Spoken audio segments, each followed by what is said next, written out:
Hi all, welcome to the session of design and analysis of algorithms. In this session, we discuss about performance analysis. The agenda of the session includes how to evaluate an algorithm, what is the space complexity, what is time complexity, and how to calculate them with examples. The first question comes to our brain is how to evaluate an algorithm. Any algorithm is evaluated based on their performances.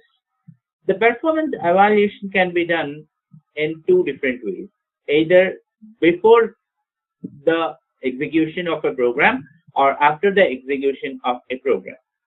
Before the execution of a program, it is termed as priori estimate. It is also known as performance analysis. Once it is executed as a program, then we are analyzing the performance. It is termed as posteriori testing, also called as performance measurement. Performance analysis mainly deals with the time and the space required for the execution of an algorithm. Hence, we focus mainly on time and space requirements for the algorithm. This performance analysis includes the calculations of time complexity as well as space complexity. Let us see what is space complexity. The space complexity of an algorithm is the amount of the space, that is the memory, required by the algorithm to run to completion. This space required is a sum of two components. It may be either a fixed space or it may be a variable space. Fixed space is independent of inputs and outputs supplied to the algorithm.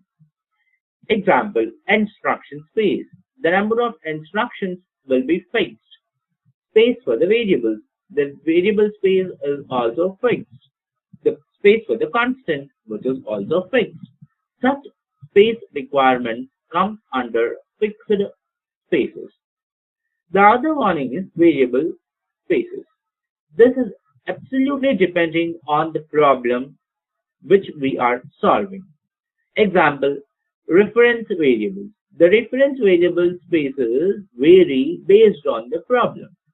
Similarly, recursion stack space.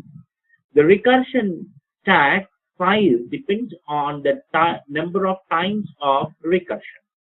Hence, these two spaces are depending on the problem instance.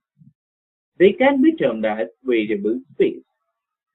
Now, if I assume P is an algorithm, S of P is the total space required for an algorithm, then S of P is equal to C plus SP, where C is nothing but a fixed space which is always constant, and SP is the variable space which varies depending upon the problem. So when we analyze the space complexity, we majorly focus on SP, that is variable space, but not on the fixed space. This variable space is absolutely depending on the instance characteristics.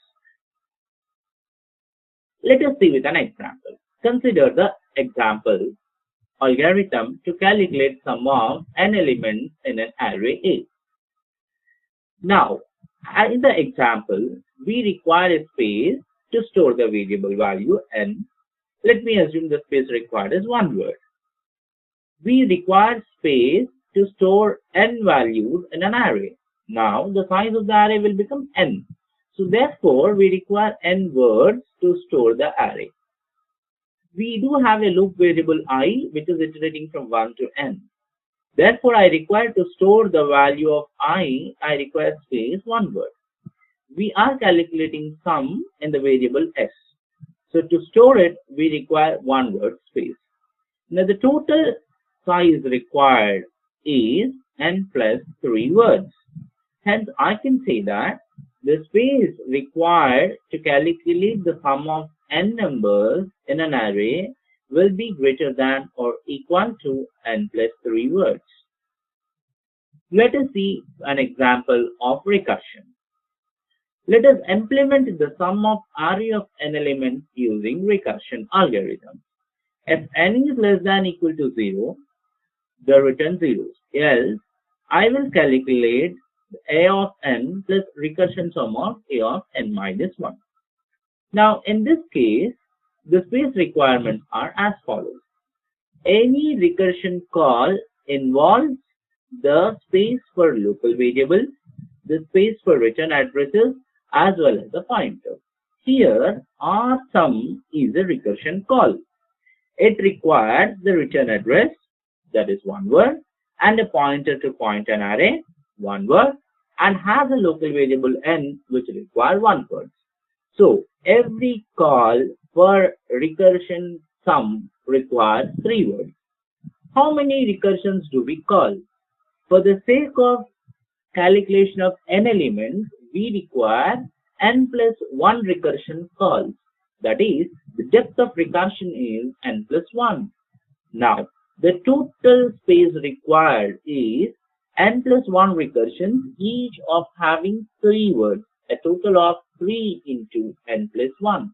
Hence, I can say that the recursion sum for calculating the sum of n elements in an array will be taking 3 into n plus 1 steps. Let us see now what is time complexity. It's very simple. The time complexity is nothing but the total computer time taken for completing our algorithm. Now, time complexity also has 2 components. One is the compile time and runtime. The compile time will never depend on the input or the output being supplied. That is, it is not depending on instance characteristics. And as we all know that once a program is compiled, it can be run several times without any compilation. Hence, I can say that compile time is constant time. Come to the runtime. The runtime always depends on the input and output. That is, it always depends on the instance characteristics. It depends on the problem instance. Hence, it is a variable time. So, the time complexity is calculated as runtime plus compile time, where compile time is constant. If I assume P as an algorithm, T of P is the time complexity, it can be given as sum of C plus Tp, where C is the compile time and Tp is the runtime. How to calculate time complexity? One of the easiest methods to calculate time complexity is count the number of steps for each statement in the program. What is a program step? A program step is nothing but a meaningful segment in a program that has an execution depending on instance characteristics. Note that all the statements in the program may not have executions all the time. So we are bothered only the executable statements in the program. First, identify the executable statements in the program. After identifying the executable statements in the program, count the number of steps for each program statement depending on kind of statement. Then, how can I count it? For example, if it is a comment, it is not being executed at all, hence it takes 0 steps. If it is an assignment statement, it takes only 1 step to assign the value. If it is a condition, to check the condition, it takes only 1 step. If suppose it is an iterative statement or a loop, to reiterate n times, it takes n plus 1 steps, where n steps will check the true condition and n plus 1 step will check the false condition. When a loop is having n plus 1 step, the body of the corresponding loop will execute for n steps. Based on this number of steps for each program statement, we can calculate the time required for an algorithm. Let us see the examples.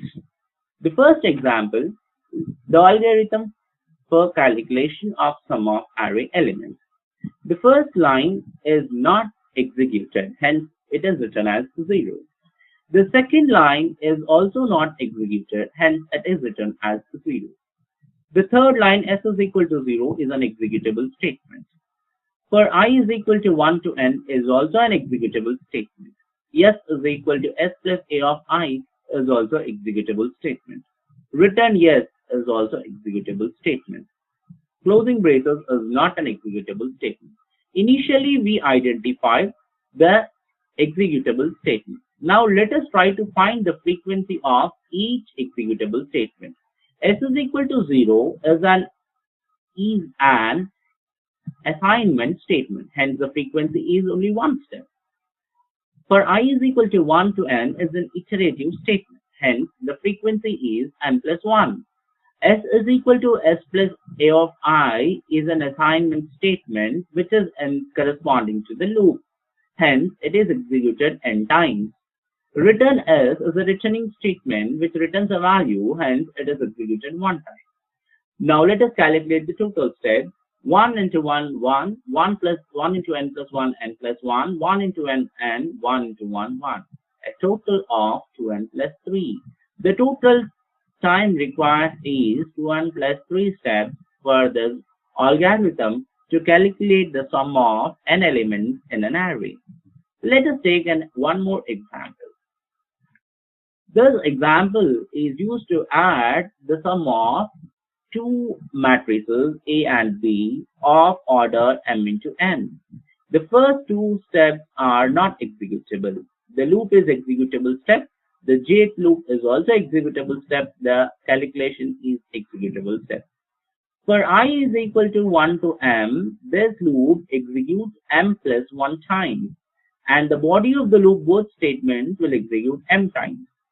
But in the body, there is another loop for j is equal to 1 into n. It also executes n plus 1 times. Its body, C of ij, will execute n times. Hence, the total will be 2mn plus 2m plus 1 steps. Now let us see how to calculate the time complexity for the sake of recursion algorithm. If I consider recursion sum for the n elements in an array, if there are no elements, then return 0. If there are more elements, you calculate A of n plus recursion sum. The executable steps are, if n equal to 0 is executable step, return 0 is executable step, return R sum of A n minus 1 plus A of n is an executable step. Here, there are two conditions. If n is 0 or greater than 0. Now, if they consider the case where n is equal to 0. If n is equal to 0, this condition is verified, so it is executed once. As the condition is true, therefore it is returned 1. And the other statement is not executed. Hence, the total number of steps required when n is equal to 0 is 2. If suppose n is greater than 0, the condition is checked once. As the condition is false, the statement is not executed. Then we are going to the return statement of R sum. This statement is executed one time. But how many times it executes? 1 plus x times, where x is the time taken for this recursion sum. That is t of n minus 1. Therefore, the total time taken when n is greater than 0 is 2 plus x. Put it in a word, if t of n is the time taken for this algorithm, it will be 2 when n is equal to 0 and 2 plus t of n minus 1 when n is greater than 0. In this session, we discussed what is the performance analysis, time complexity, space complexity, and their examples. Thank you.